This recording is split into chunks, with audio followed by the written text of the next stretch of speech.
Hello students. So today we will be discussing a new topic from the chapter respiration in organisms.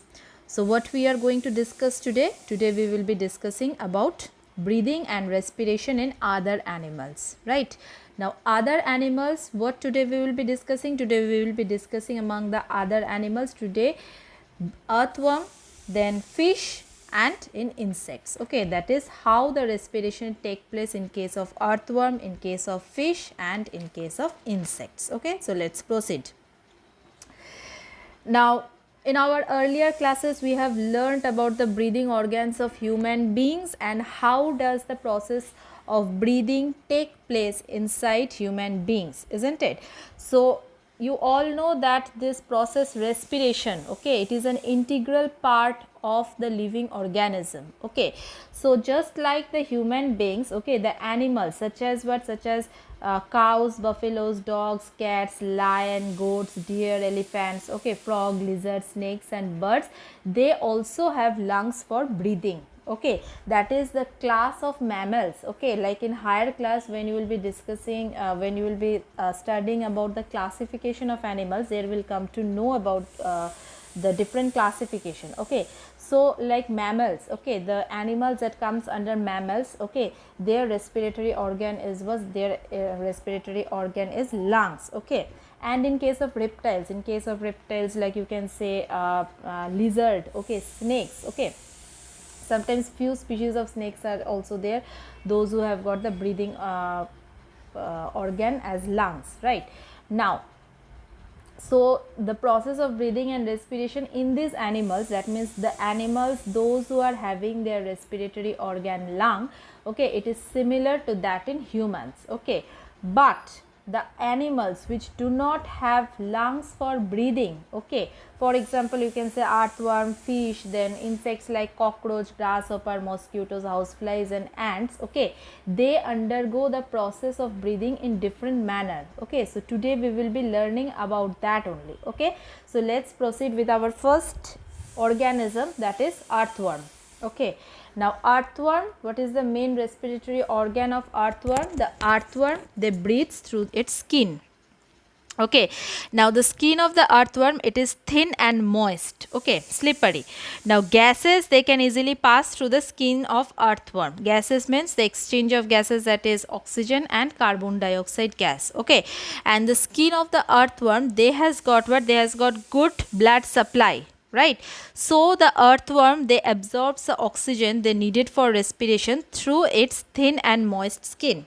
After that what happens? After that, after getting the oxygen absorbed, okay, then what happens? Then this oxygen is transported to the cells of the earthworm by blood, okay, where it is used as the main gas for breaking down of food. That is the process of respiration, okay, that involves the production of energy, right? Now what happens in the cells? The carbon dioxides are produced. Now what happens? The carbon dioxide is again carried back by the blood. Okay, because in case of human beings also, you know that this process of transportation of gas, that is also done by what? That is also done by blood. Okay, similarly over here also, right? Now what happens? This carbon dioxide is then expelled from the body of earthworm through its skin. Okay, now this thing, okay, it happens by the process of what? By the process of diffusion. Okay, about diffusion, about the process of diffusion, I'll explain in another day. Okay, now similarly what happens? Frogs, okay, frog, it belongs to the class of what? Amphibians. Okay, among the classification of animals, frog, it comes under what? It comes under amphibians. Okay, now what is the main characteristic of amphibian? Amphibian, they live on land as well as in water. Okay, this can survive both in land as well as in water. Okay, now the thing is that they have got lungs for breathing. That means when the frog, they live in in the means terrestrial habitat, then what happens? They breathe through their lungs. Okay, and also side by side they can also breathe through their moist skin, right?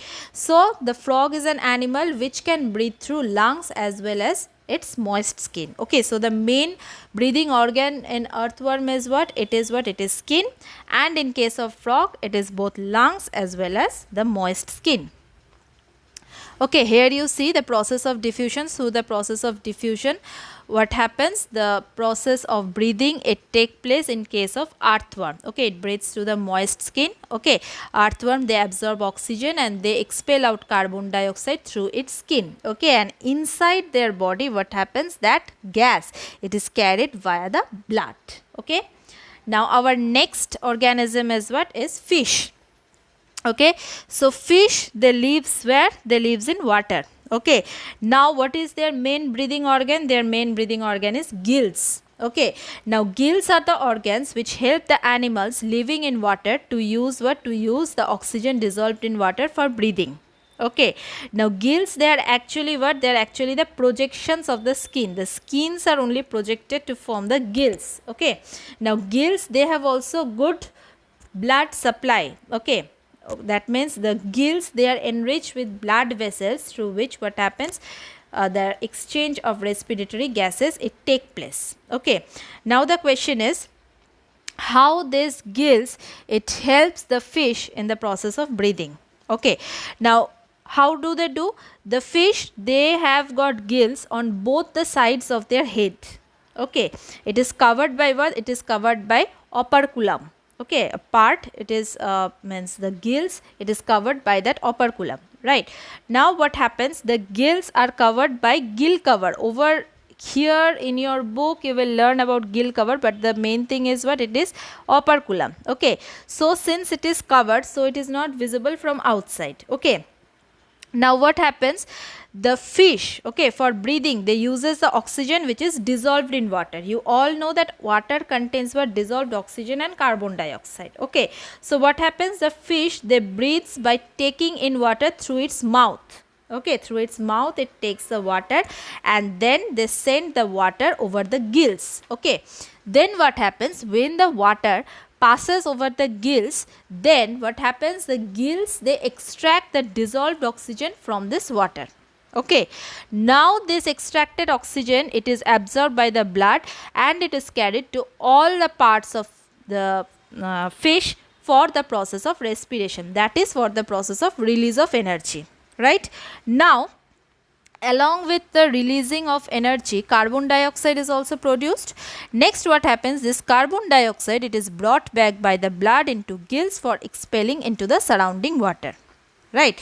So the fish, they has got no lungs. Okay, the exchange of gases in fish, it takes place in the gills. Okay, so some other aquatic animals, like you can say prawn, then crab, then freshwater mussel, okay, they also respire through gills or like the similar structure. Okay, now the snails, okay, those who live in water, they also have got gills for breathing. Okay, similarly they also use gills to extract the oxygen dissolved in water. Okay, now there are certain sea animals like dolphins and whales.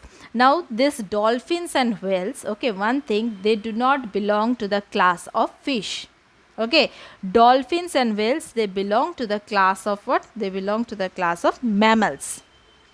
Okay, so dolphins and whales, okay, they breathe in air through their nostril. Okay, nostrils, they are also known as blowholes. In case of dolphins and whales, they are known as blowholes. Okay, that is the opening through which the air, it gets inside. Okay, so where it is located, the blowholes or the nostril, it is located on the upper part of their head.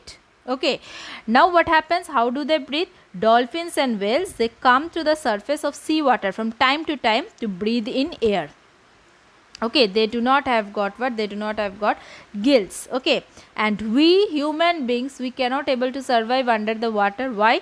Because we don't have gills to make the use of oxygen dissolved in water for breathing. Okay, so when we dive under the sea or when we dive under the water, we have to carry oxygen cylinder along with us. Okay, so here you can see this red part, it shows what? It shows the structure of gills. Okay, now next we will be learning about breathing in insects. Okay, now all the insects, okay, they have got tiny holes on the sides of their body, which are known as what? Which are known as spiracles. The holes which are present on the sides of their body are known as what? Are known as spiracles, right? Now, these spiracles on the body of the insect, okay, they are connected to the network of thin air tubes called what? Called trachea. Here you can see. Here you can see the spiracles, the small holes are there, okay, then they are connected to the small thin air tubes, okay, which are called what? Which are called trachea, okay, which spread into the whole body of insect, okay. Now, the breathing in the insect, it takes place through tiny holes and via the thin air tubes, that is trachea. So, in this case, what are the breathing organs? Number one is a spiracle, number two is a trachea. Now, how come they respirate? How come do they respirate? Air, it enters into the insect through what? Through the spiracles, that is through the tiny holes by up and down movement of its body, right? Now what happens? This air, it goes into the network of thin air tubes called trachea, okay, via the spiracles it enters inside the trachea, right? Now from the trachea, what happens? The oxygen of air, it diffuses into the body tissues of insect, okay, and it reaches every cell of its body where it is utilized in the process of respiration, right? Now from there, carbon dioxide is being expelled, right, from that from the cells, okay. Then what happens? Then carbon dioxide, it is again diffused into trachea, right, and then this trachea, they carries the carbon dioxide to the spiracles, okay, and again from the spiracles, okay, it is expelled to the outer air in the process of breathing, okay. So we can say in insects, the exchange of gases, it occurs to what? It occurs through trachea, right. So these spiracles and trachea, they are found only in insect, okay, but not in other group of animals, okay. Like you can say cockroach, they has got spiracles on the sides of their body and trachea throughout the body, okay. That means spiracles, they are present along the border of their body, and trachea, they are present in entire of the body, okay. So these things, they are being utilized for the process of breathing and respiration, okay.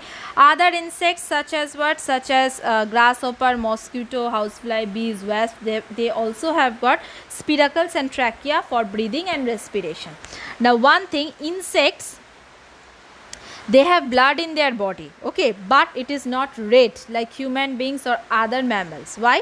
Because it does not contain hemoglobin, okay. So since the blood of insect, they does not contain hemoglobin, so it cannot carry oxygen to all parts of the body, okay. So the oxygen, it is supplied through all parts of the body via what? Via this trachea or the air tubes, okay. So this is all about the respiration in other organisms. Today we have learnt about breathing in earthworm, breathing in fish, and breathing in insects.